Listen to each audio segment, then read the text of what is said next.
Yeah, dude. Are you fucking kidding me? I know, dude. I know. We're gonna have like a pre something chat that we do amongst ourselves. But hello and welcome everybody to Everyday Channel number 157, your favorite, most deceptively named bi-weekly legacy podcast. Today's show is brought to you by our brand new Patreon, Toby W. And I'm pretty sure Toby has seen Star Wars before. Hopefully. Unlike, actually, no, I was going to say unlike Kai, but Kai, you just watched like the original trilogy of Star Wars like right now for the very first time. For the very first time, yeah. I just turned 32, and I figured like, what's the first thing I want to do? Because now that I'm old, I gotta watch old movies, and I figured like one of the oldest movies I know is Star Wars, like the original ones from like the 80s or something. And did you like them? Yeah, so the reason why I haven't watched them for such a long time was because at least like in my school, like back in the day, you either love Lord of the Rings or you're a Star Wars person, right? Like you're nothing in between. You either, it's like the one or the other.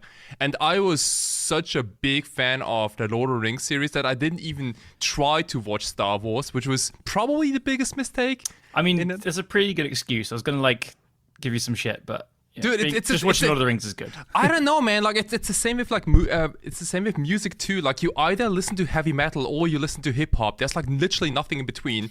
There's a lot of people tearing their hair out. I don't know about that, but you mentioned it a couple of times actually. I guess there's also like Linkin Park in between, which is kind of in between, like back then. But you know, I mean, that was a serious question because it's like. I think for a lot of people it stood the test of time because of a lot of nostalgia. I mean, I could watch the films again and again still.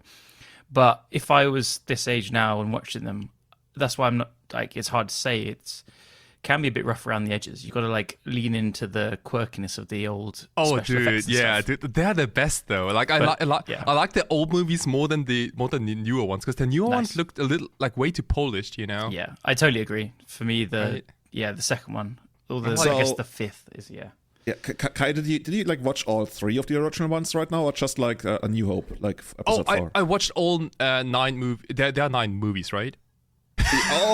you watched all of them like in a couple of days? I watched them like. You're a sicko, dude. But I watched them in the what I would say like in the chronological order. So I started with the ones where Anakin is a child and then he becomes Darth Vader and all that and. All that stuff. Oh my god! That's so bad. That is so bad. Seriously? Oh yeah. But that's the whole story, right? Yeah, I guess. Okay, I don't know. It's like quote unquote the right order, but it's almost like the worst ones you could watch first.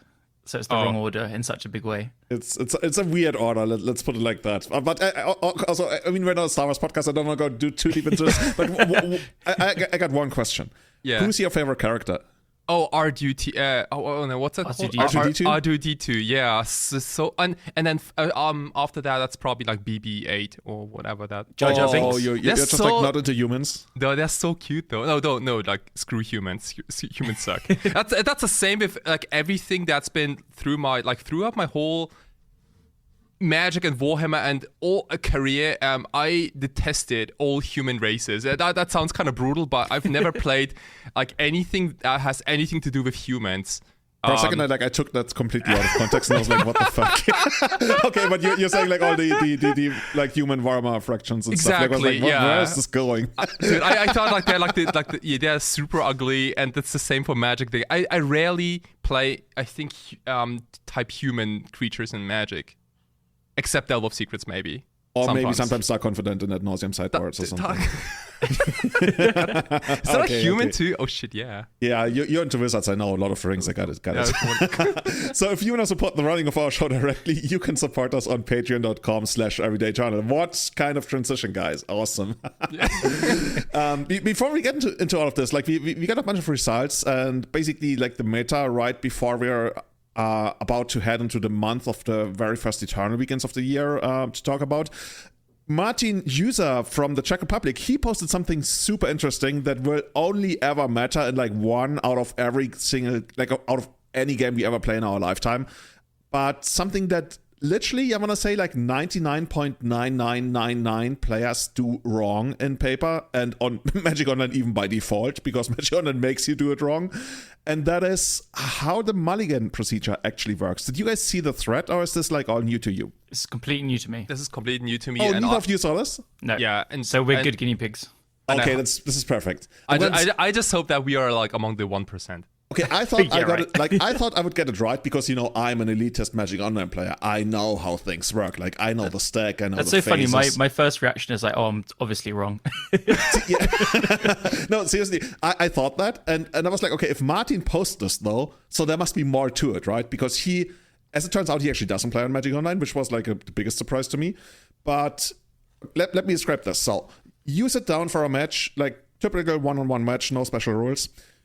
You mulligan and your opponent mulligans.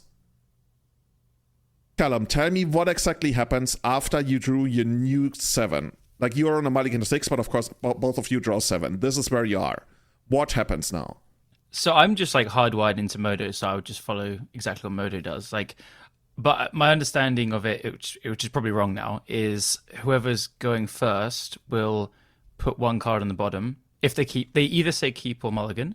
If they say keep, they put a card on the bottom. Then it goes to whoever's going second to make a decision on their hand. Okay, that's not even how it works on Magic Online. No, it's slightly different. But like, I'm extrapolating how I think it works between the two. Yeah. You okay, if you extrapolate, basically you're saying you decide keep or mull, then the opponent decides keep or mull, then the active player puts a card on the bottom, then the non-active player puts a card on the bottom. Or like, if somebody goes deeper, nobody ever puts a card on the bottom, and then once both have kept, then you put your cards on the bottom, right? That's how it works in Magic Online. I would guess that you make a keep or mull decision and put a card on the bottom at the same time. There's no such. But that's not even how it works in Magic Online. Like even on Magic Online, you wait for your opponent to finish their mulligan before you put something on the bottom. Is it? Okay, cool. Well, I'm just getting it wrong even more here. I mean, you can't really see it on Magic Online unless you. Like, I guess because it only makes you put the card on the bottom once the opponent has decided keep or mull. I guess Kai, you would think the same, or do you? Yeah, the only difference is that in paper Magic, at least in Japan, people always put a dice on the table, basically showing that like how often they have mulligans so far. Right. Like seriously, can we do like a podcast episode? What is bad about Japanese Magic? No, I've started doing that. I think it's good. Yeah, I also believe it's good, but like nobody ever does that, right? I mean, I've never seen it in Europe, so and that's why I was so confused in the first few times, because it is so easy to cheat on mulligans, right? If you don't do that.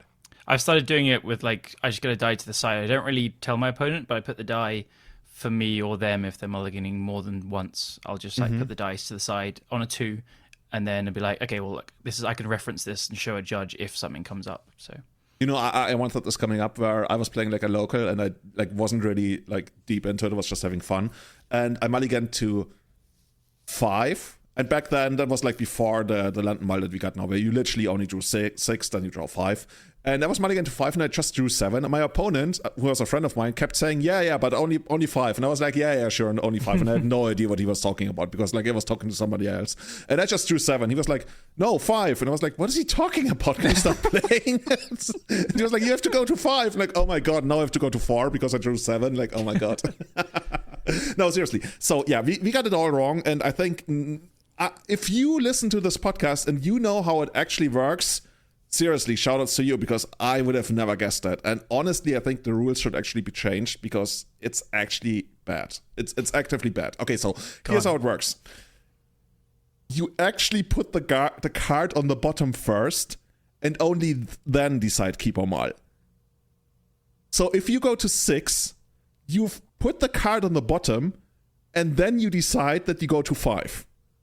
So putting the card on the bottom is basically completely pointless. Like, it slightly shifts the amount of information the opponent has, and it's so bad, right? It's such a waste of time that nobody ever does it. Like, and we don't even do it in Magic Online. But there is information to be gained there, so yeah, everyone is doing it wrong, right? But because you take turns as players, is that correct? So you basically you put the card on the bottom. If we both mull 6, we'll both put a card on the bottom. And then whoever's going first then makes the next decision. Yeah, and that's exactly the argument Martin was making, that he actually will do it like that going forward on paper, because whether the opponent keeps a 6 or goes to 5 or even fewer cards, that actually might influence every once in a while the decision which cards to put on the bottom. And I agree, that is true. It's just, I think they should change the rules in a way that you do it like everybody else does it. So there's not this extra waste of time where you put cards on the bottom. Like it slightly switches like the information disparity in a way, but like it's the same for everybody. Like nobody gains something out of it. I have played like this, but just technically like doing it in slightly different order. So like if I go to 6, my opponent goes to 6, I'll verbalize keep or mull, and then they can make their decision, and then like I can put the card underneath after verbalizing it. Yeah, but I'll go to 5. Yeah, but you're supposed to put the card on the bottom before you verbalize it, before they know whether you keep or mull. You get what I'm saying? True. Yeah. Okay. No, you're right. It's so confusing because it's so. And from what I gathered, basically the one reason why this exists is because we have serum powder. And if you were to decide keep or mull before putting the card on the bottom, like it would be a big nightmare of how to properly resolve this with serum powder. So Magic Online gets this right? So if you have a serum powder hand or Magic Online, you need to put the cards on the bottom first, then you choose powder, which is very relevant because you get to keep sideboard cards in your deck rather than exile them. Oh, that's interesting. See. So yeah, my suggestion was that we somehow errata serum powder in a way that like every once in a blue moon when the card actually comes up, and basically only vintage these days, I guess. Right.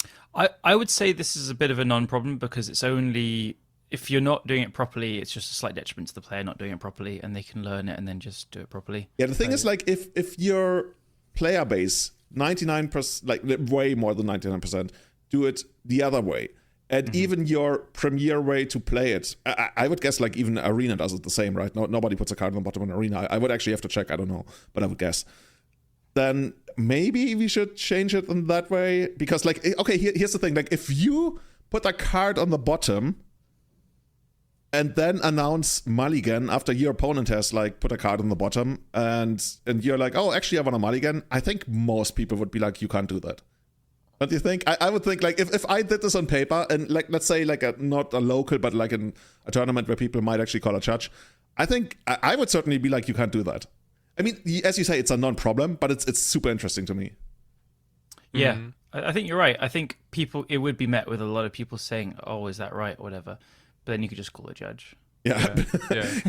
It doesn't really sound intuitive. But like generally speaking, I think I'm really pro rules that shorten the actions, basically, that take a lot of time. And like Mulligans to me is something that you can solve with like one click within like 1 second on Magic Online, but it takes up to a whole minute on paper, right? Yeah. So like as much as you can like shave in terms of like game preparations and sideboard time maybe and things like that, I'd highly appreciate, because people unintentionally draw like all the time in paper. Yeah, and it's not getting any better, right? Do you guys remember when it used to be that only the active player would finish their entire Mulligan procedure and only the non-active player would start doing it after the first player was done? So there was never a point in time where both players were shuffling their library. It was such a waste of time, and it was changed, I want to say, like 6, 7, 8 years ago. I don't remember that, but I think it's just because blocked out of memory. Yeah, and also a lot of people just like didn't do it. Like it also like it shifted the information disparity in the non-active players' favor, of course. But yeah, I hope that everyone else listening is like, yeah, of course we knew how this works. You guys are idiots. We're the only three that got it wrong. Yeah, everybody like subscribes to the podcast to hear like our idiot opinions. Like, oh my god, look at these guys. Like this is basically some kind of show where like Big Brother or Truman Show style, where they're just listening and us like, oh my god, look what they found out today. They know how to use a spoon today. Oh, nice. So there was one technique I used in 2015 when I was really on that spike train. Oh no, it was not cheating, but it was definitely it was not cheating. But okay, here we go. Let's listen to this. Oh god. So here's what I did. That was the entirety of my day 1 and day 2 at GP Kyoto, the one I top 8'd. So we rolled the die, right? And every time my opponent won the die roll, I made them pick up the 7 first, and I didn't even look at my 7, right? So I was watching my opponent while they were making the mulligan decision, and once they said mulligan or a keep or whatever, then I picked up my 7 and said my answer. So like that was, first of all, that was kind of intimidating, I think, for my opponents, because they were kind of like just like, what is this guy doing? I mean, it's basically how it works in every serious poker tournament ever. Exactly, but at the same time, I'm like I did the thing the opposite of what I wanted to do, like a minute ago, right? Of like saving time, because I did exactly the opposite. Just like I wasted our times and actively wasted our times, and I don't think that was ever correct. But that was like an episode from like 8 years ago, and yeah. So if any judges are listening to this, please, go easy. Take on his me. GP Top8 away.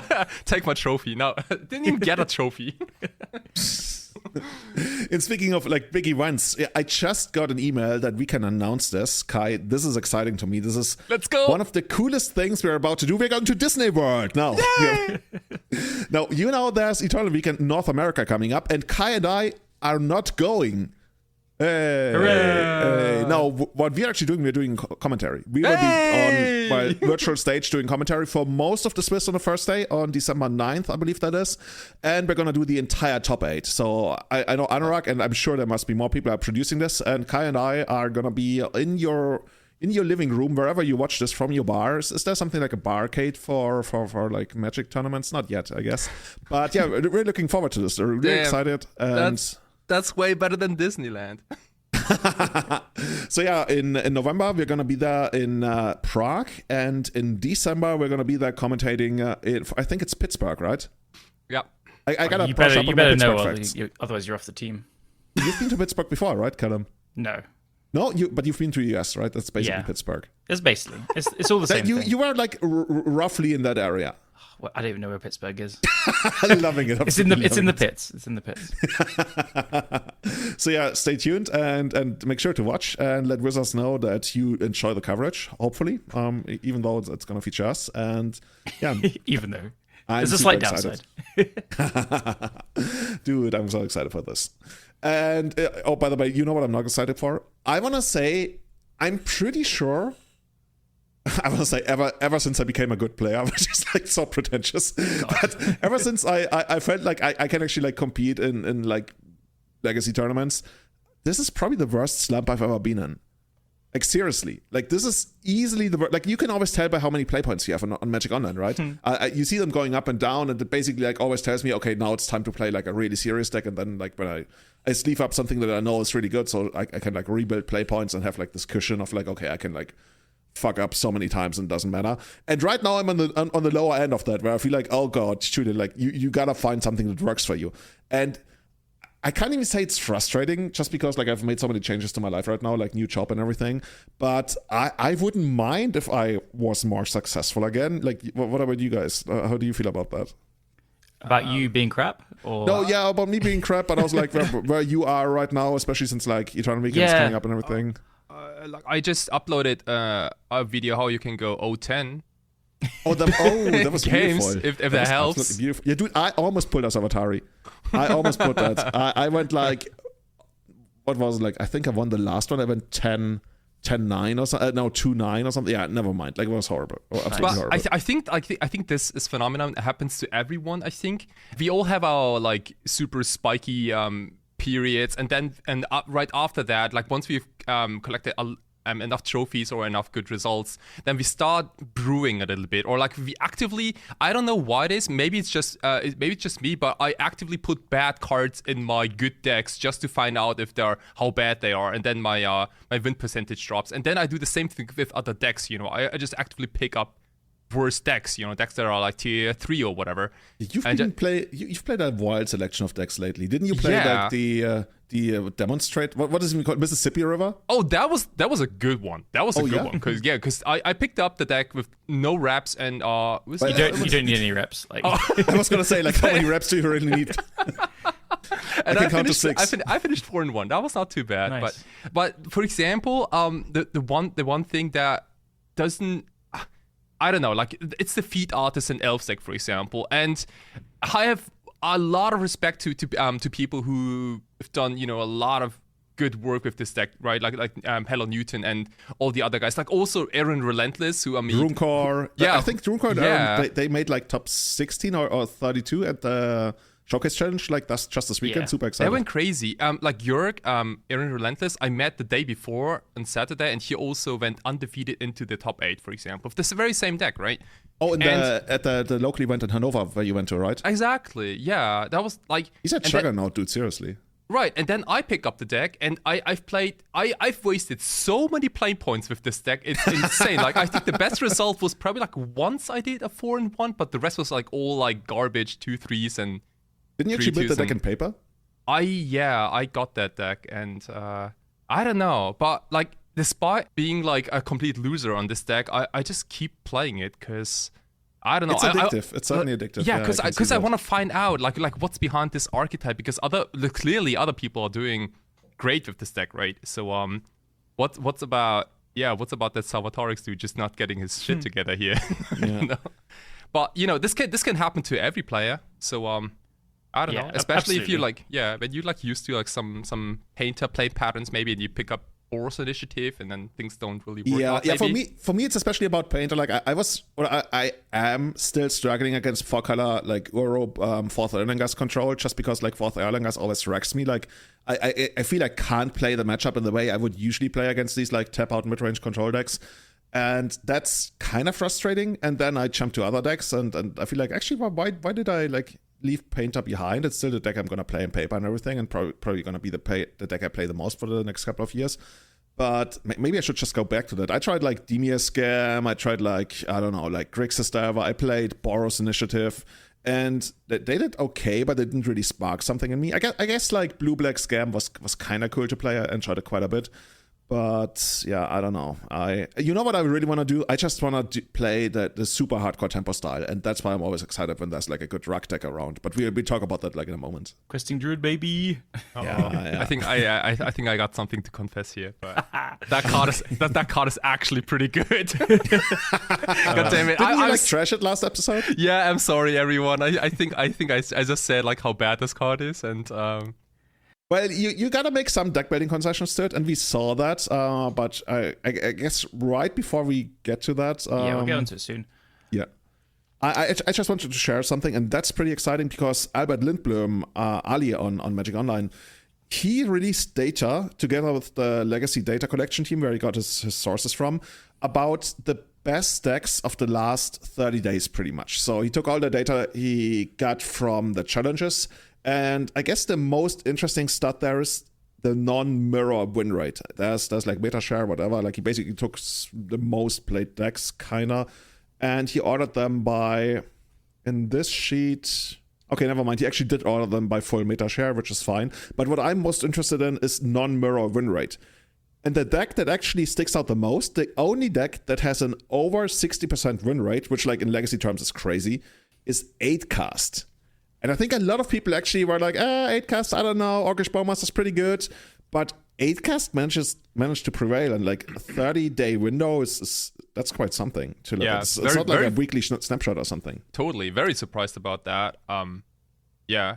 Like at first I thought that maybe they splashed black for their own Orcish Bowmasters, because that's what I saw in Japan, I think, like a month or two ago. They do quite often have like 2 in the sideboard. Or like they started with maybe some main. What I'm seeing recently, which is quite popular, is just playing Pyroblast in the sideboard and maybe some other red cards. Really? Yeah. Because the mana base kind of supports it anyway. So what does Pyroblast do for the 8-cast decks? Well, is that something that really gives them a kick? Like, how does it work for that? It doesn't stick out to me as something like, surgical to hit any deck. Like, it's not especially good against the scam decks or anything, but I guess it's just a good sideboard card. I don't really have good insight there. Just so I get this right, 8-cast is playing Pyroblast in the sideboard these days? Yeah. Sometimes? Yeah. Okay, I totally didn't see that. Glad I'm actually listening to the podcast, because I totally wouldn't have expected that. Cool. You know what I've been seeing for a while, and I guess that's by now it's pretty much standard. That's the Patchwork Automaton, the 2-mana thing that grows whenever I think an artifact comes into play on your side. So when you cast an artifact spell. Cast. When you cast even, Yeah. Okay. I adore that card. Like, I kind of went off on a love story about like kind of the Phyrexian Devourer Goblin Engineer combo, but that card is great in that deck. And Patchwork is just a really, really good card. If your deck didn't support it with obviously playing a ton of artifacts, it's just good. It's straight up. Like, Ward is a very strong ability, and especially if you can grow it fast, dude. It's just very powerful. I mean, yeah. Can we just agree that this is like a faster version of Kappa Cannoneer, maybe? You know, slightly worse, but it's like an if Nimble Mongoose and Tarmogoyf had a baby, basically, right? I thought the idea was that you kind of slowly go under like the big control decks as well as like the Orcish Bowmaster decks sometimes. You just like you get this guy down on the first turn, and then maybe like on the second turn it's already grown to like a 5/5, which happens quite a bit. And then you don't care that much about Bowmaster, even though I guess it blocks twice, but still you're like, I'm gonna get there because it also like it's kinda annoying to remove. So I didn't really like it when I first saw it coming up in 8-cast decks, because in my head like 8-cast was still this like somewhat sluggish but super powerful deck that like once it kicks into gears and like it has all that draw twos, it goes so deep. So I didn't really like the idea of like shifting into like a lower gear and trying to beat the game early, but maybe that's how it works. I mean, 60%. I think you just put such a fast clock on it's a different angle, because sometimes the deck does just go like turn 1 Saga with an Opal and a Seat of the Synod, and they kill you super fast. And those are the games like you keep a hand that's like, you know, mid-rangey and grindy, like you're going to fight against their Thoughtcast and their Force of Will, blah blah, but then you just die to these huge things. This like really accentuates that plan. So I don't think you'd always want it as like a 4 of, is my gut feeling. I haven't really looked at the numbers, but yeah, it's a powerful card for sure. And if you can, I think they do play it as a 4 of. Okay, actually, you know what? That's probably right. I'm looking at one now with 2. If only it gets better in multiples, kind of. I'm actually just looking at some 8-cast lists now, and I think I was wrong about the Pyroblast. I was thinking of the Paradoxical Outcome deck that plays it. Not 8-cast. Okay. Yeah, I was like so surprised because I've actually literally never seen that. Yeah, I'm getting my Blue Eyes decks confused. Okay, cool. So here's the second interesting fact. The second highest win percentage of all of these decks was Boros Stompy at basically 59%, which is also like outrageously high. And I only learned this earlier this week. Did you know that MTGGoldfish is lying to you?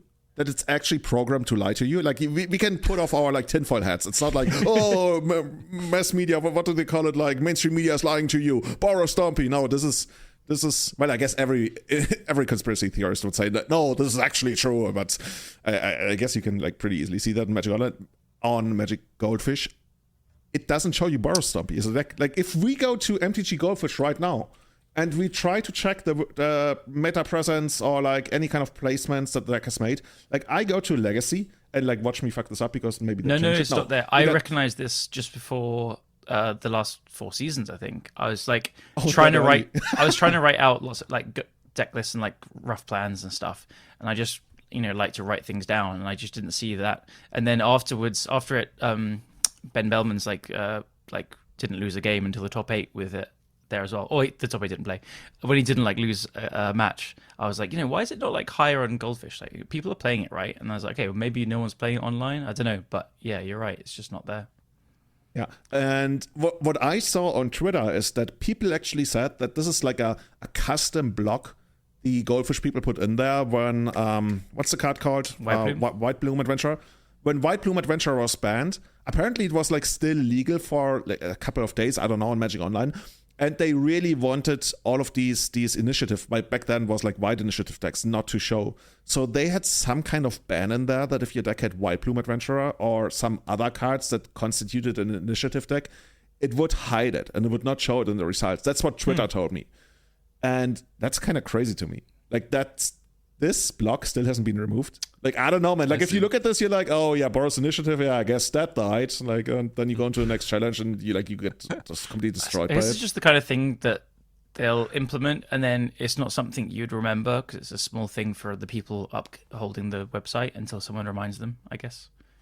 I reminded them when I saw it. Okay, they didn't really get back to me yet. I'm not that big yet. But I hope they change it because it's actually pretty shitty, right? Yeah. It's such an important deck and it doesn't show. Like you're the de facto metagame website. I guess MTG Top8. MTG Top8 has it right. Let's check MTG Top8. I respect that website so much more every single day. Yeah, it's got it as where is it? Initiative Stomp. Oh, okay. Initiative Stomp. It doesn't really differentiate, but I guess nobody plays mono white initiative anymore. Yeah, they got it. They got it as the fourth biggest. Like, it doesn't really matter, 4% or 5%. It's there though, and that's cool. So yeah, just take this with a grain of salt. Whatever MTG Goldfish tells you, it's hiding Boros Stompy for you. This is hashtag Boros Stompy erasure or something. Yeah, I guess. I mean, there's some players they should be happy with this because I'm like, flying under the radar. Yeah, it's kind of like a cheat code, right? Exactly. When you think about it, like imagine like you had one of the best decks in the format and just wouldn't show up on the biggest website. You're like, yeah, sure. What's a Imagine if it was a combo deck. Yeah. Exactly. Idle brainstorm decks. Yeah, it's like nothing to worry about. Cool. Actually, I picked it up the other day and I tried it while doing something else and I got wrecked. But yeah, the deck is really good. I've seen like Extract Cloud has been doing really well with it, and Michael Mapson I think also like did a top 8 with it in the challenge on Saturday. And I can very much recommend that deck from everything I've seen. There's just a lot of good decks in the format at the moment. I know like Scam's at the top, and then we've got 8 casts and Stompy's, as we say here. But like, I'm just going to read out everything on this this sheet that Ali posted. So there's Dimir Scam, Grixis Delver, 4-color, Uro Control, 8 casts, Reanimator, Boros Stompy, Mystic Forge combo, lands, Cradle Control, and Death and Taxes. And tongue-in-cheek-ish, but apart from the last one, you would at least be, with all of them, you would say like, oh, that could totally take down a big tournament. They're all very good decks, definitely. Which is really cool. Like, I just think the format is great at the moment. It's really, really interactive as well. There's a lot of, as a good decks, you can take a lot of different options and different play styles to events. There's not a lot of combo here. I mean, there's a Reanimator and like Mystic Forge combo. But if you ever want to play against combo, you just jump into a league and you get like buried under combo. It's true. Like especially the Besiege Storm decks. Yeah, there's a lot of them. I mean, that's interesting, right? Like there's not a single Besiege the Mirror deck in this whole list. No. And I think the part of the reason is probably like the heavy presence of both Grixis Delver and Dimir Scam. I think those decks are definitely having those like spell-based combo decks in check, kind of, because the rest of the list is more or less soft to spell-based combo. Like if I'm looking at like Death and Taxes, lands, 8 cost is very good against it, right? Yeah, but even 8 cost, like as you guys mentioned, right? They added the automaton. And dropped a few copies of Chalice of the Void, I think, in the main deck. Yeah, like some of them do. Like they went down to like 3 copies, even up to 2 down to 2 copies, things like that.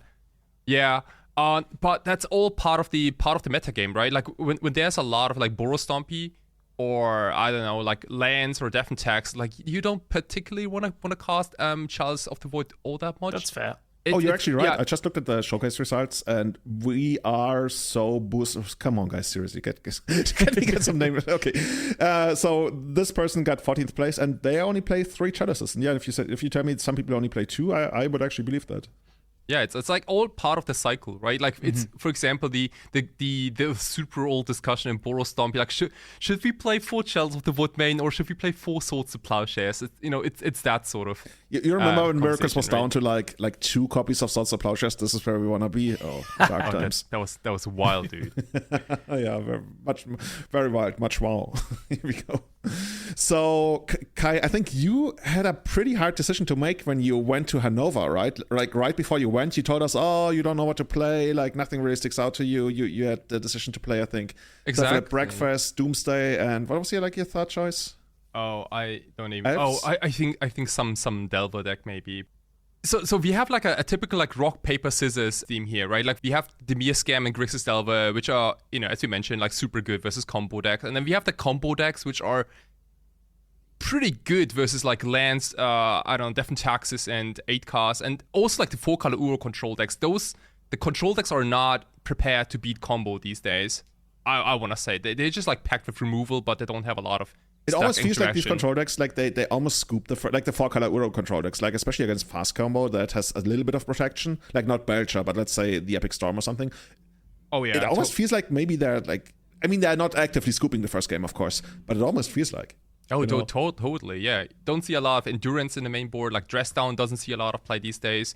And with 6 forces, you're not gonna beat a combo deck like ever, and especially not if you're a Yorion deck, right? And do they still play Yorion? Oh my god, they do, right? Like some of them do. But thanks to those decks, we have this triangle because the 4-color Uro decks and the lands and Death and Tax, that they kind of keep the Dimir Scam and Grixis Delver in check, sort of, and that's where the circle ends, right? So we have this super nice triangle, but that being said, I think there are different percentages in terms of like how many players play those archetypes. And when I picked up Doomsday for that 86 player paper event on Saturday, Hanover was like that big? 86 players? It was not bad, right? Holy shit! Yeah, 86 like, is not bad. All of the entire city came together. I think so, yeah. Even like strangers. Okay, on the I would streets. have guessed like 40 or something, like 86. Dude, yeah, we had like Like we 7. had MKMs that, like the smallest MKMs were slightly bigger than that. It was pretty packed. Yeah, 7 rounds into the top 8, and I mean that's like a whole other topic. But spoiler alert, I lost to goblins within 5 minutes. First round. In the quarterfinals or No, in the first round of the Swiss. Yeah. Dude. I was having too high hopes. And I just want to give like a big shout out to all Goblin players out there, because like my opponent, he didn't know what Doomsday does, and he just didn't give a shit about what I did. He like all of his cards, I think even all his sideboard cards were not there to beat any combo decks. He just did his thing. And gosh, Moxus is fast. Holy smokes. Especially with Goblin Chieftain. Yeah, Goblin Chieftain, and I guess did he use the sticker goblins? He didn't even need the sticker Goblin versus me. It's like, what is this sticker shit? No, I'm just gonna Morchi for you out and kill Yeah. you. No, all I remember is perfect. that opponent had a Cavern Assault and Goblin Lackey while I was staring at my Force and Days, and they didn't draw my bandage.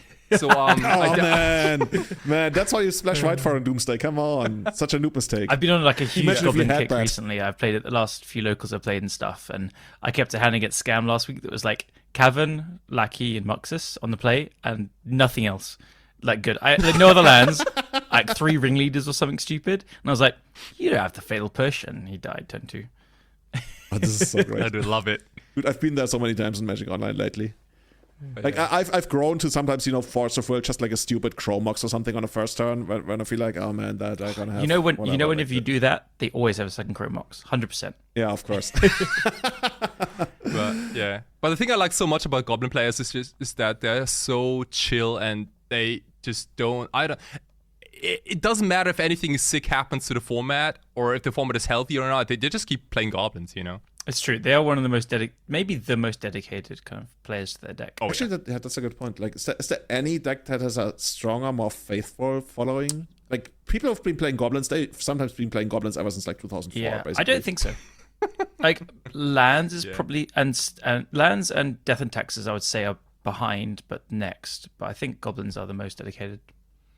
Yeah, it's more like a cult almost. Yeah, Yeah, it is. like nobody like randomly shows up to a tournament and is like, yeah, I'm metagaming by playing goblins today. I'm like, Oh, dude, not happening. I mean, some of my goblins friends, shout out to like Marcelo and stuff. Remember the Eternal weekend that we top-8'd Julian, the one in Paris?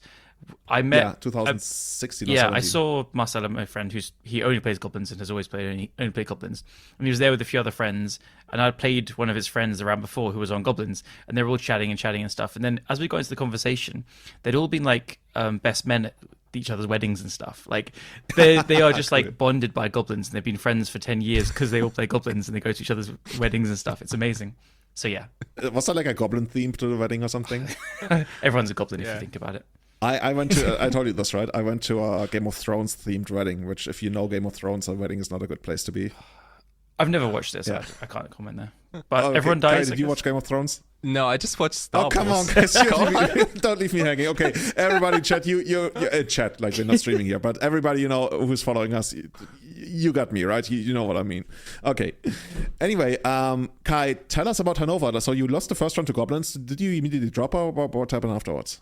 It was. I think our table finished like the very first because the games were fast so quickly, and in the second round I got paired against another Doomsday player, and I also lost the first game within like a minute or two, and that was like the point where throughout the day where I'm like, okay, well it's one of those days, right? Mm-hmm. And there are certainly those days, but I don't know.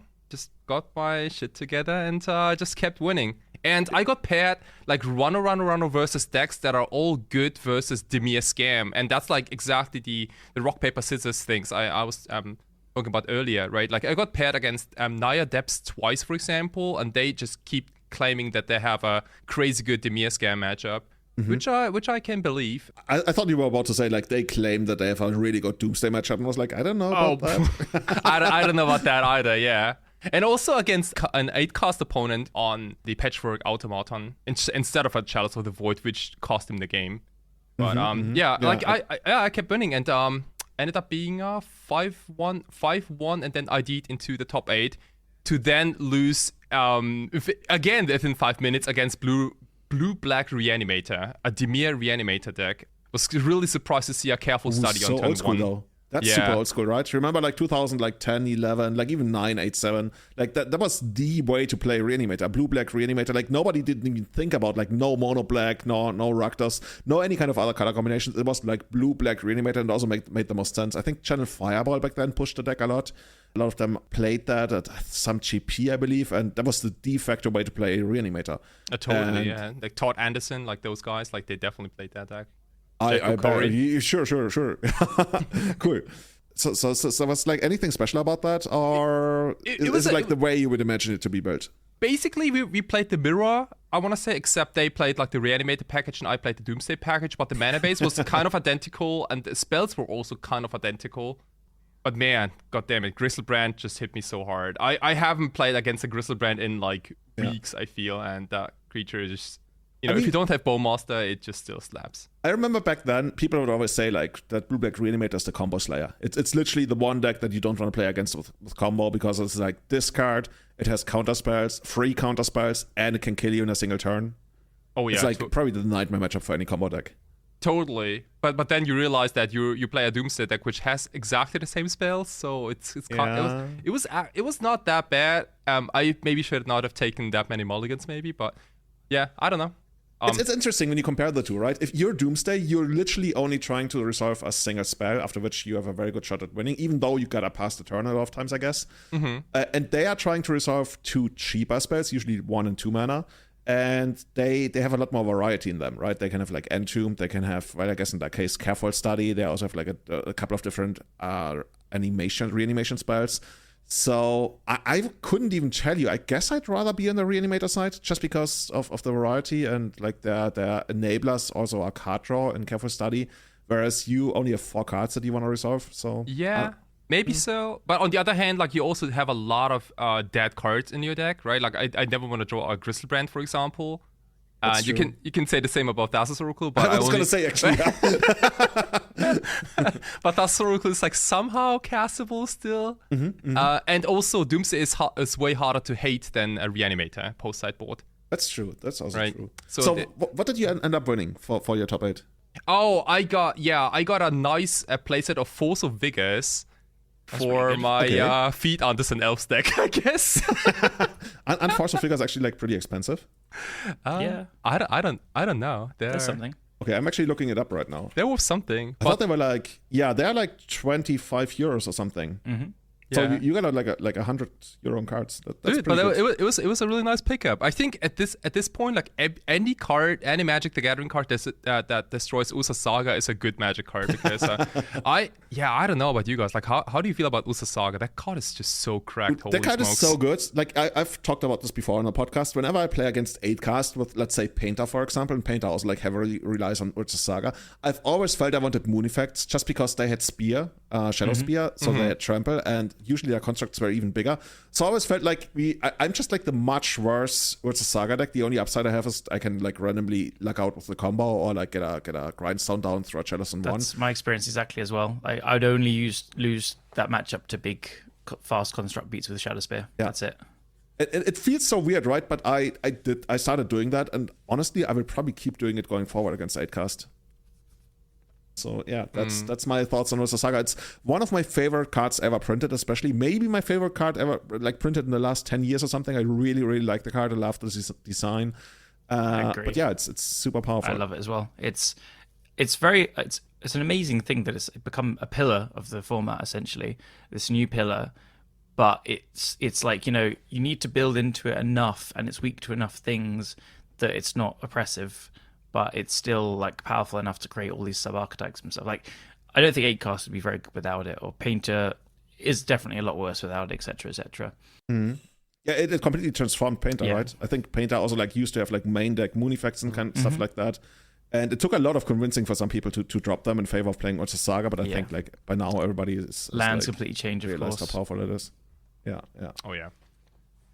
So, guys, there's one more thing I want to look into, and that's the results of the Legacy Showcase Challenge on the weekend. By the way, I'm so stupid. I wanted to play this one because I have like way too many QPs, and I was like, okay, let's just like use this on this Legacy Showcase Challenge. It's basically a free roll, and you can win some prizes. I mean, I guess that's how a free roll works. And it took me quite a while to decide which deck to play. I kind of wanted to play Burrow Stompy, but then I didn't because I just, for as good as it is, it's just like I didn't see myself playing it for 9 rounds plus potentially 3 more. A man can dream, right? So I put together Demir Scam, got a nice list from, I think I like leached something from Eco Baronin or something, like one of the first names I recognized of people lately playing it. And I put it on Magic Online, on Card Hoarder. And like, shout outs to Card Hoarder, they're amazing. Not shout outs to Magic Online or like how they handle card names and everything, because it took me like 10, 12 minutes to properly get the deck onto Magic Online and ordered from Card Hoarder, because there were constantly cards missing. There was Lorien Revealed missing because like the weird character. Then there was Troll like of Khazad-dûm. Troll of Khazad-dûm. Yeah. Exactly. Oh, Yeah, goddammit, you've yeah. been there before, right? There were so many stupid cards missing, and I had to go back and reorder and reorder and reorder. And you know how it works for like boring lending services.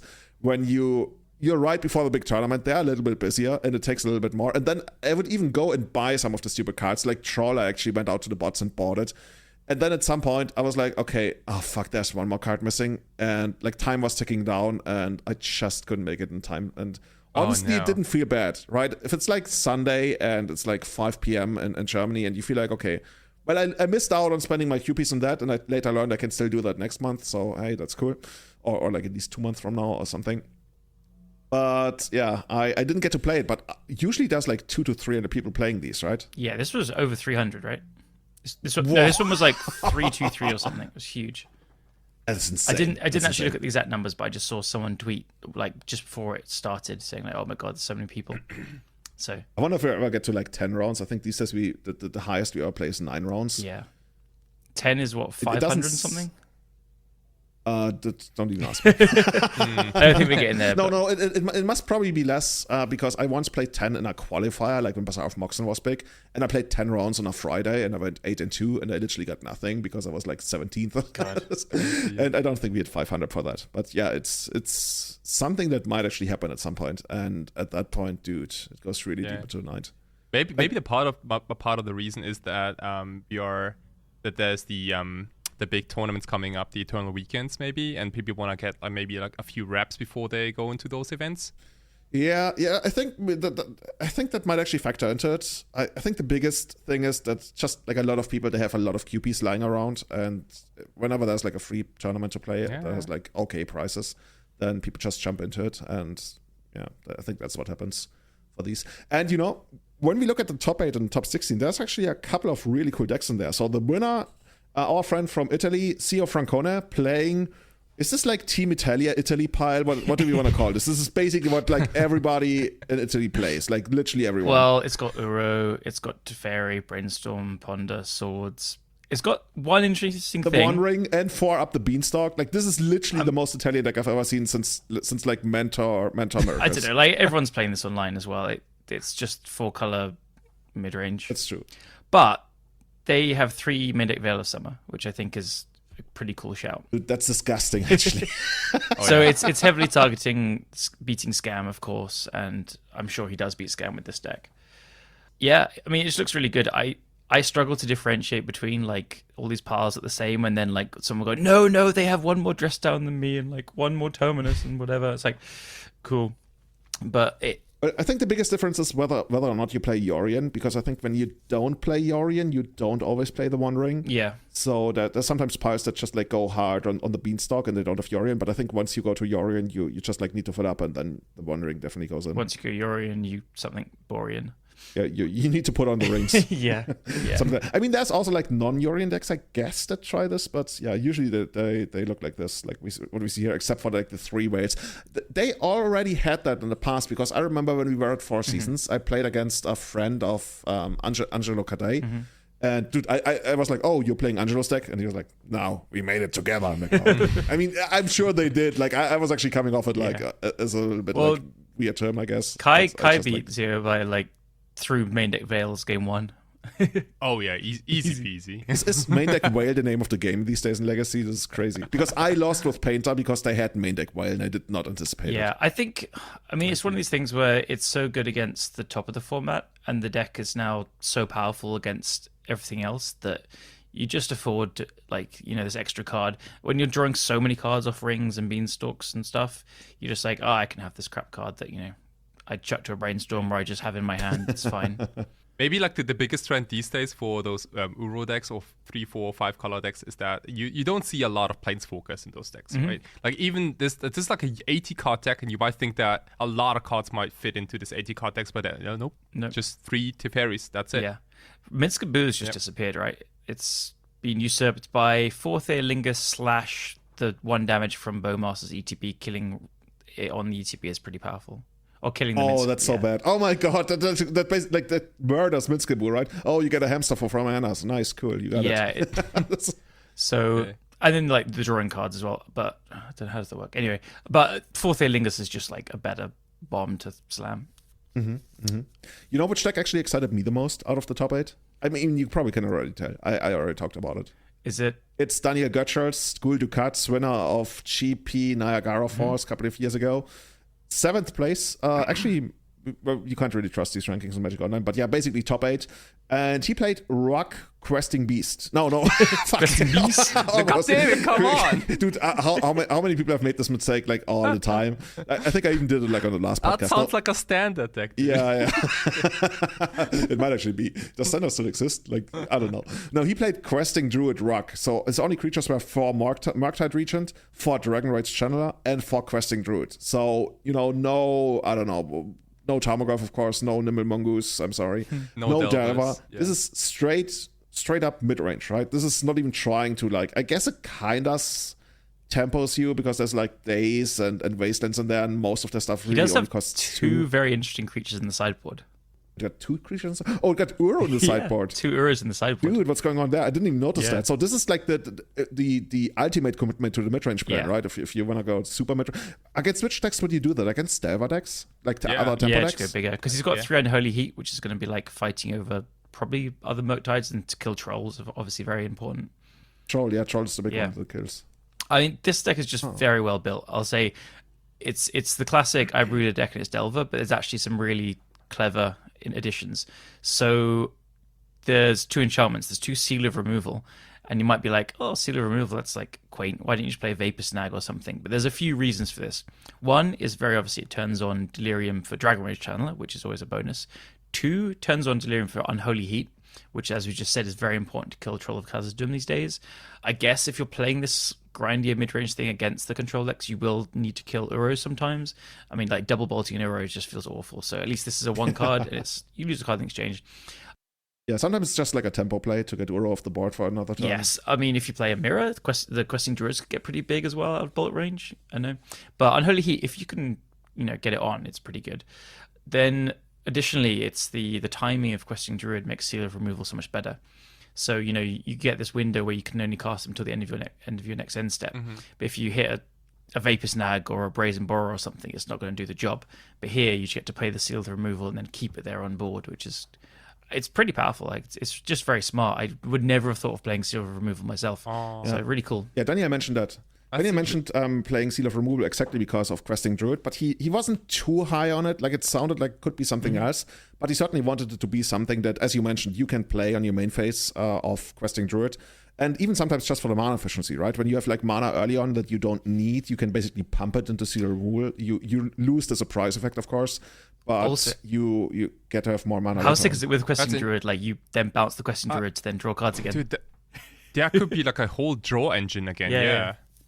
That's how you do the late game. You just keep bouncing your own Questing Druids. Oh, the only thing we still need is something that allows you to play enchantments from your graveyard. Is there something like that, like Crucible of Enchantments or something? I was gonna say like Lurrus. All of Helios on the banned list. Probably be insanely broken if it existed or something. Like, there's probably like infinite Seal of Removal loops that would actually make that work. Well, Peter White, who is Power 22, he was playing Questing Druid, but in like 4-color mid range with Colligan's Command. So you do it, then it dies, and you Colligan's Command it back, and Dude, well, actually, what is sick. Chase up to? What is Strive for doing these days? Because this sounds like all decks that are built in the same I played spirit. against Chase last week, and he crushed me with a Obosh deck, actually. Obosh? What does Obosh Obosh do is that again? everything has to be an odd mana cost. So we had like Ignoble Hierarch into Dak Fade Nautaro, and then you had Furies and Force of Will and cantrips. It seemed pretty good. Okay, that's something. Yeah. But I also noticed Daniel only has 2 Wastelands, by the way. That I guess it also like feeds into the whole story of this being like less tempo-y and more mid-rangey. Yeah, it's a very Daniel thing as well. It only, I mean, it doesn't really cast anything in the deck. Like, it doesn't even, I mean, the Questing Druid, I guess. That's it, really. Whereas the other decks have like Bowmasters and stuff. And Uro postboard. Hey, here we go. But yeah. This is something, this is actually something I want to load up and play on Magic Online right away, because this is very much down my wheelhouse. This is the kind of deck I want to play. Maybe even more mid-rangey, more tempo-y, I want to say. But if this is going to be good going forward, I would love to keep playing this. But yeah, it just feels like it's a little bit like a flavor of the week, right? Don't you feel? Yeah. Like, I don't know. To me, for as much as I wanted to stick around, it just feels like people are going to play it maybe, and then it's going to fade away after like 2 weeks. And I hope I'm wrong, because I love this deck and I want it to be really good. But we will see. Like at some point, somebody's going to put Stifle in there and tell you how this is the next coming of Rock Diver, and then it's good. Like there's also like this Stifle and right? Questing Druid are not great friends. Oh yeah. Or for the actual Robins, just like play Seek the Beast in response to a fetch land and hit the Stifle. Oh my God god! damn it, dude. And then they've Flusterstorm you or Yeah, something. I mean, your opponent's gonna shit talk you for like months for this, right? If this Yeah. actually happens. Seek the Beast into Stifle. So lucky. Cool. There's So, you guys want to say something more about this deck? Or should we move next on? deck. Yeah. Yeah, well, it's 2 decks. I don't think there's too much to say about them right now. I just noticed that XJ Cloud and Luinil, I think those guys usually like work together on Death and Taxes or something. Yeah. Like, I always see them coming up as like twins, or I don't know. Those two are in Maybe I'm tune for completely sure. wrong there. Yeah. They do, right? And they both played Boros Initiative. XJ got, well, it says 2nd place here, like at least after Swiss, and Luinil got 9th place. And I think their list is pretty similar. And I guess this is actually the exact same list I also played. I guess we all copied from the same person. I just don't remember who it was. It looks the same. Even the sideboard is exactly the same. Yeah, we definitely copied somebody else. And yeah, looks like this deck will keep performing. Yeah, it's a very good deck. I think it's still here to stay, but it's at a good power level now. I'm trying to remember. Oh yeah, there was something that like, oh my god, dude. When I played this deck, and I tried it out, I had one game, and I remember that was actually the last game where I played it. I literally had on the play turn 1 4th Erlingers. It's not very good. Just red white go. No. I had 3 mana. I know. I actually made it work. Like, okay, Julian. Okay, they force it. Second turn, I'm like, okay, 4th Erlingers. They fucking force it. Third turn, I'm like, now I got them. They spell pierce it. I was like, throw my computer against the wall, and I literally lost like 3 turns The later. getter got. Yeah. But I felt pretty good about that hand. When like I literally thought, okay, I need to draw like 1 land in my first 2 draws to make it like turn 1, turn 2, turn 3, 4th Erlingers. I'm totally gonna crush them. But yeah, that didn't work. But overall, the card is amazing. Card is really good, and yeah, we'll see a lot more of it going forward. Absolutely. You know who's my biggest hero in that Let's go. challenge?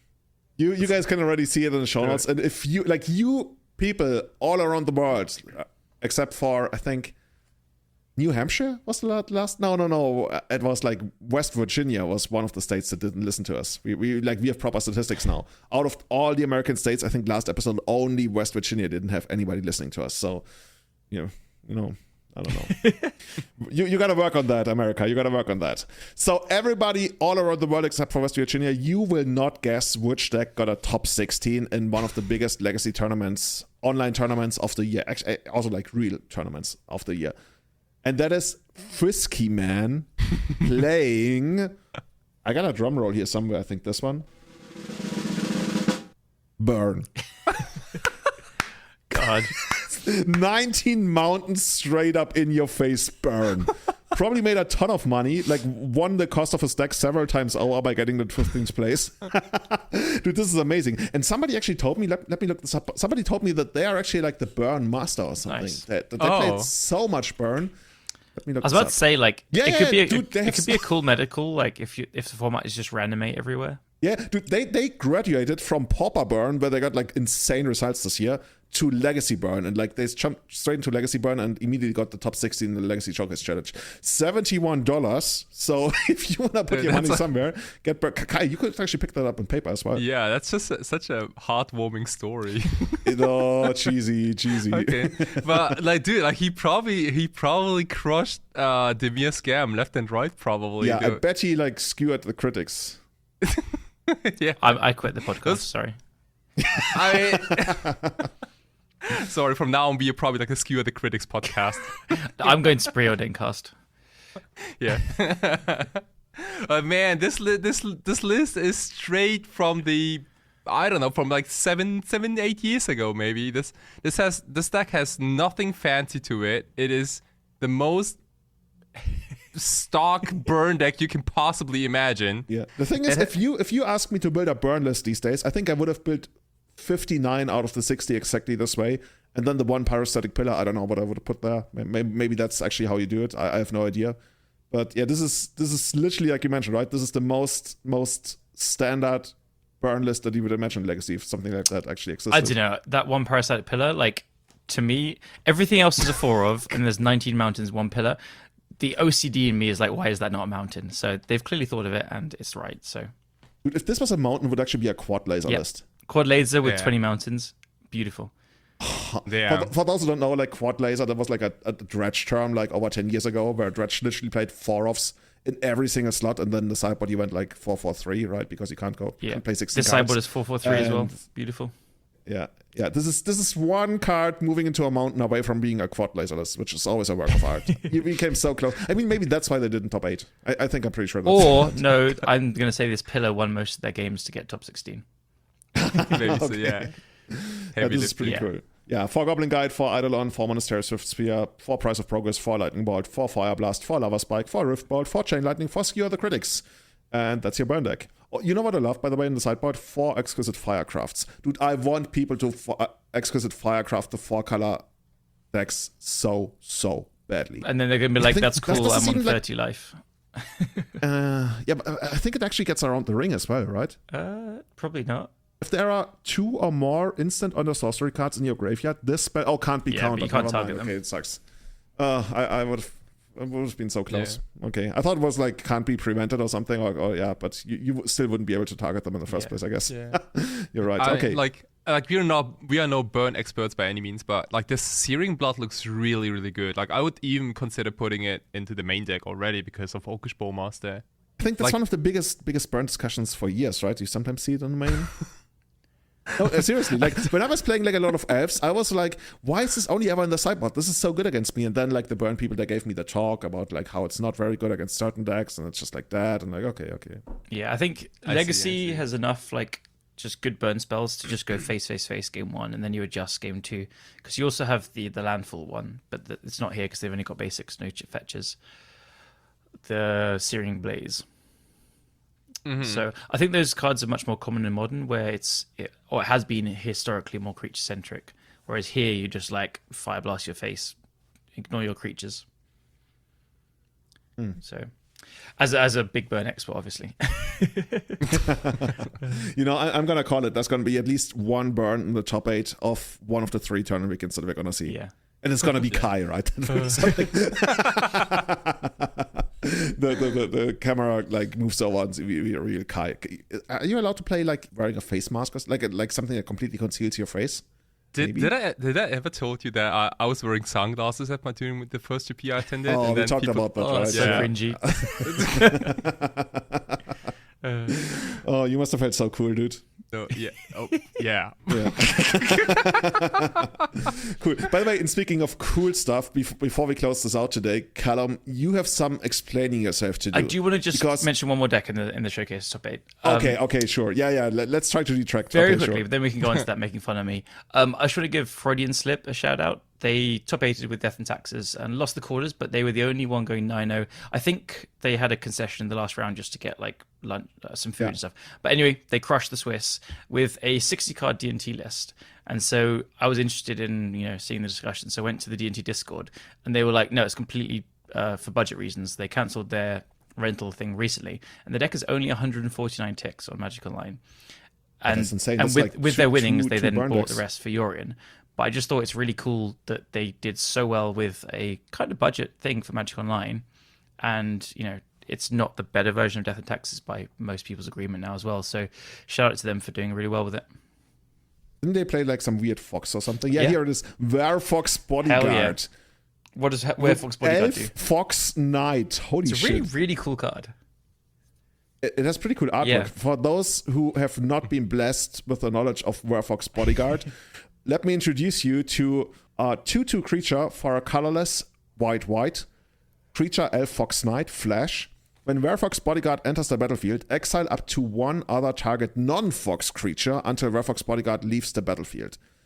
And for a colorless and a white, you can sacrifice Werefox Bodyguard and gain 2 life. It's a shame it doesn't have the old templating where you could sack it in response to the ETB.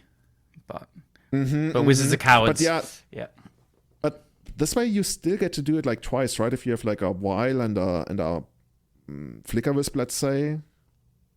So you bring it in, it targets something, then in response you flicker wisp it out. One time until Werefox Bodyguard leaves the battlefield. No, yeah, you I guess you're right, because it doesn't have the clause of when this leaves, that you could cheat around by having flicker wisp. Yeah, okay. They've stopped doing that, which is a shame. Yeah. But hashtag dumbing down legacy. I don't know. I see why they do it, because it also creates weird scenarios. Everybody remembers LSV, the triple Oblivion ring, crushing Magic Online. Yeah. Exactly. Cool card. Yeah, definitely a nice card to put it to show and tell. So actually do something. Yeah. Also, quick shout out to the one and only Lightwalker Robert on Painter in 12th. I just love him. He's always repping Painter. Went 7-2 for 12th place. That was a Karn the Great Creator list, right? No Furies as well. But no main deck Furies. I was almost warming up to the idea of putting Karn back. No Furies. Oh, that's. I think just because it's pretty rough against Scam. If they reanimate it, it's the thing. Oh, that's true. Yeah. That's really bad. But Robert, he loves his mono red, and he just plays the deck so absurdly well. So it's always cool to see. Awesome. Maybe I'll try this again. Yeah. Cool. But yeah, I spotted something on the Everyday Eternal Discord last week, basically, where you and Benedict Gruber, you guys were just basically spitballing around weird deck ideas, and I thought you guys were completely trolling. But then okay, here's the idea. Somebody posted a list, and I think it was Aspiring Spike in Modern, where they cascade into Beanstalk. Mm-hmm. Because they're Beanstalk is so insanely good, it's actually worth cascading into. Nobody needs rhinos or whatever, Living End. No, we literally want this 2-mana enchantment that draws us a card when it comes to play. And this is so good. We want to cascade into it, and we want to cascade into it hard. So you guys were talking about this on the Discord, and I was oh, okay, this is a meme building up in Legacy. And then, all of a sudden, you guys kept sharing screenshots of how you've already been doing this for a while. I was oh, dude, this escalated quickly. And then shortly after, you posted something where you have 4 Beanstalks in play. Your hand is 27 cards or something, and it's bigger than your library. Yeah. You're yeah, drawing cards is nice. Yeah, so I just thought I'd jam it. It's just taking a modern deck, putting it into Legacy, and Benedict posted the list first, and I was right, I'll jam it. Pretty funny anecdote. He posted this without a sideboard, so I thought I'd make my own.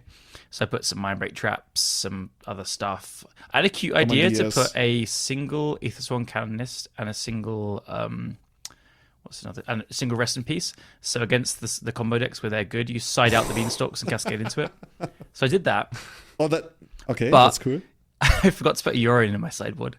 So I just played an 80 card deck for the first couple of leagues. Which, there we go. But this is perfect. Yeah. And how many Cascaders did you play? Obviously you played 4 Shardless Agents. Did you also play Violent Outburst and Ardent Plea? 4 Agent, 4 Ardent Plea, 2 Outburst, I believe. Yeah. This is disgusting. And honestly, the deck has a lot of potential. I think the build had definitely some tuning to go. I just kind of took whatever he posted and thought, yeah, this is good enough. The mana could do with a little bit of tweaking, which we discussed about, change the triumphs and stuff. And I played a mirror actually in one of the leagues against Scavenging Booze. Of course. Yeah. And oh my god, the bean advantage is crazy.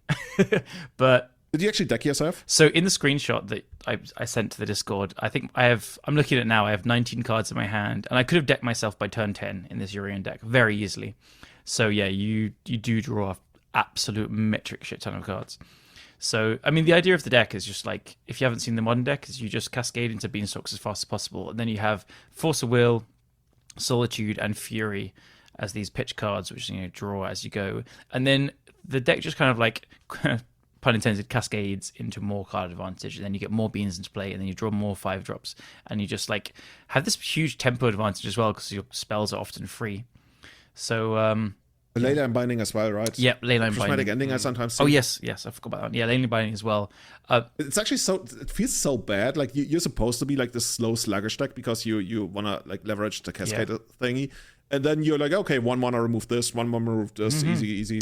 This is how I play my Yeah, I mean, like, I had a game against, I think, some Delvery deck where you can go turn 1, end turn, fetch Triumph, turn 2, get a duel, and then you have your 1-mana Leyline Binding on, add a Solitude and a Fury with pitch cards available as well. And I was like, I have access to so much removal on turn 2, and then you start playing your, like, the Beans or the Cascaders into the Beans, and then you have Teferi and Omnath. Omnath is, like, an amazing card because it pitches to all the things. And you do sometimes get behind on tempo, so gaining life was... Oh, you do? Yes. Yeah, sometimes. Because you do just sometimes have hands where you don't have the right pitch cards, or, like, it is an 80-card deck, and you are playing a lot of expensive things, sometimes if you don't have the pitches lining up right. So Omnath just gaining life is crazy obnoxious. I had a game against Scam where they top deck their absolute nuts off, and I'm usually very calm. I never really get salty about things, but they drew like Murktide into force for my 2 removal spells I had left over after getting them like Hellbent. And then I was just like, oh my, this is happening. And then they just drew like Bowmasters into Reanimate, into Bowmasters. But I drew a land for like 5 turns running, but I had an Omnath. So I just kept staying alive by gaining 4 life, or a fetch land was 8 life. Staying exactly. alive. Staying alive. Yeah, I mean, the fetch, you should have done the that. fetch lands were 8 life, and I was getting hit by a 7/7 Murktide. So I was... This is so stupid, dude. Yeah, exactly. So, yeah, it's pretty good. There's a bunch of like changes I'm going to make for when I play it next, but I think the deck is actually quite obnoxiously powerful. Is the deck still like that dedicated to cascading into Beanstalk that you play Spirit Guides? Because I've seen that. Yeah, so I'm going to try adding... The changes I was going to make is I was going to move Endurances to sideboard, because there's 4 main deck. I was going to cut Fables, which there was 4 of. And I'm going to add 4 Fire Ice, because it's just another cheaper spell to cast, and it helps with pitch cards more as well. And then 4 Spirit Guides to speed up a little bit as well. This is it tells you something when Callum, of all the people, decides to cut Fable from a deck. Yeah. Right. That's Fable was way overkill mid-range. You just like, you go over the top of things already. It's just... Like, casting Fable turn 3 felt like the least powerful thing you could do. So okay, so give me an estimate here. What percentage meme and what percentage real deck is this? It's like 60% real, maybe more. Okay, that's more than I don't think it's 2.5. I think it's a very, very low percentage meme. It's like, it's kind of novel, and then I think if it's actually quite good, it's going to be completely obnoxious to play against. So. Okay, so how do you actually beat this? Wasteland. It plays 4 I basics and like a bunch of fetches, so you can fetch around it, but like Port plus Wasteland from lands is going to probably keep you off. Bowmasters is a problem. That's what Fire House helps with a bit. Like, this deck has Leyline Binding, Solitude, and Fury to deal with them, and kind of Teferi helps a little bit. But if I had a few games against Scam where like I just didn't have the answer available immediately, and then Beanstalk is not a May, so you casting these things to try and find stuff, and it's just, yeah, it is a bit of a problem. And it is just an 80-card deck relying on pitch stuff and things. So, you know what my favorite part about the deck was? Because I saw that posted, I don't know whether it was in the Discord or somewhere else. People went as far and committed as hard to this shit as to include a Chase Wielder of Mystery. the thing that makes you win the game when you deck yourself. Because this deck, as you mentioned, it's not a May, and the deck comes pretty close to decking itself. In the Urian deck as well. In the Urian deck, right? Yeah. Oh my god, I'm drawing too many cards. I need to like endurance. Yeah. So yeah, I've seen this where they like cut endurances, as you suggested, and they put in, I think, 1 Chase Wielder of Mystery. And this way you turn a disadvantage into an advantage. Yeah. And it's actually crazy. I think that was in Modern, I believe, and I don't know if the Legacy one needs it, because I think you can just close games out in time. How do you actually close a game? So I look at this. I mean, it's just like Omnath, Shadow's Solitude. And, Omnath. I keep forgetting about it. Yorion, the agent. I didn't really think about it. You just attack with the idiot creatures that you get. And Fury as well. Win? Like winning is like a secondary thought. Like we're not concerned with winning. But like Fury hits hard as well. Fury with Exalted from Ardent Plea, yeah. Oh my god. Dude, I couldn't even have told you what the card does. I think it was Exalted. Isn't there something else? Oh yeah, Cascade. Yeah, see. There we did it. I knew it had like 2 keywords. But otherwise... You know what I want to see you do? I want to see you like Violent Outburst of Fury, and then like that's the +2 point of damage that you needed for the win. Good idea. Didn't think of that. Neither did the opponent. Yeah, I think this deck, I'll try a bit more. It's very not a me deck. I just like doing... I don't know, I just saw it and I was like, I fancy drawing some cards. But it did... Is there a list that we can actually list in the show notes? Like I'll make a Mox Can you put it in a Mox field? I'll make one to link awesome. Then shoot me the link, and we're gonna definitely put it in the show notes. So if you're listening, everyday-eternal.com. That's the new home of the website of the podcast. It's getting late. I took a new job. I work way too many hours right now. But yeah, here we go. Everyday-eternal.com. Check it out. Learn everything about us, and yeah, we will post Callum's. Yeah. Does this have a name, by the way? It's just going to be called, like, Beans. Cascade. Yeah, like, I don't know. Whatever the modern deck is called. But it's also, like, Kai was saying earlier about, Yorion decks not beating combo. But this one has, like, 4 Force Negation, 4 Force of Will main deck as well. And then it, like, cascades and just draws more and more cards. So I beat combo pretty well with this deck, actually, quite a few times. You have 4 Membrane Trap in the sideboard as well. So, I don't know. We'll see. 400. Yeah. Okay, I'm still not fully seeing it because of the lack of a clock, but I mean, I guess you make up for the lack of a clock by literally drawing like 3 cards. Yeah, you just draw your whole, you draw your deck. There was a game against Tez where I had like 7 forces in hand after turn 5 or 6. Like, yeah. Like this archetype very much reminds me of the vintage Bazaar Pitchvine deck where like Bazaar is your draw engine. You have like a truckload of pitch spells. You do this exactly the same here, except you don't. That's a really good comparison. Yeah, like up the Beanstalks is your Bazaar, and you just keep pitching random spells for 0 mana. You're so and just keep drawing. This is closer to Bazaar than like Yorion or control decks. Yeah, totally. Okay, so weird. Okay. 5 color Bazaar and Legacy. You heard it here first. Yeah. It's, I'm actually curious how long, like not in terms of banning, but in terms of like being a super relevant card to the format, Beanstalk is gonna be for Legacy. Do you think Beanstalk, like 5 years from now, we're still gonna be Beanstalking people? God. Because sometimes something comes in the format, it's like a big hit, and then it goes away after 2 months, and you never see it again. Yeah. I mean, like it's so hard to predict, right? Like I remember when people say there's never gonna be a better 2 mana draw card than like AK or Predict, for example. And it's like, yeah, I mean, you're probably right. Like they're not gonna draw 3 card for 2 mana, but now we have like a draw million for 2 mana. Over the course of a few like it's kind of like AK and the other thing, and it like completely goes crazy. I do love how hard it was to evaluate at the beginning. But I thought it was going to be pretty good. Cool. Like you guys were like, I really struggled with it. Like, tell you hands up, I was like, I could see a high ceiling, and I could see it having the kind of AK problem where it's just a bit too clunky. But nope, apparently I'm happy to pay 3 mana for it. So there we go. Oh, you know what you should call it? Like if you have 8 Cascade spells, then you call it 12 beans. 12 beans. Yeah. 12 beans. Beans for every meal. Yeah, that should be the name, or 13 beans if you really want to get that violent outburst on that. Okay. Guys, I think that's going to be it from us today, is it? I think sounds good. Yeah. Awesome. So everybody, if you enjoyed the show, we would really, really appreciate it if you left a review on Apple Podcasts, on Spotify, anywhere place where you rate your podcasts, maybe even like your neighbors, just tell them about it. Tell your friends, tell your enemies, tell everybody about Everyday Eternal. Or if you fancy supporting us in another way, you can also go to patreon.com/everydayeternal, become a member of the Patreon, join the Discord where we get, I guess, early access to these kind of like meme turned real decks that Callum and Benedict produced here.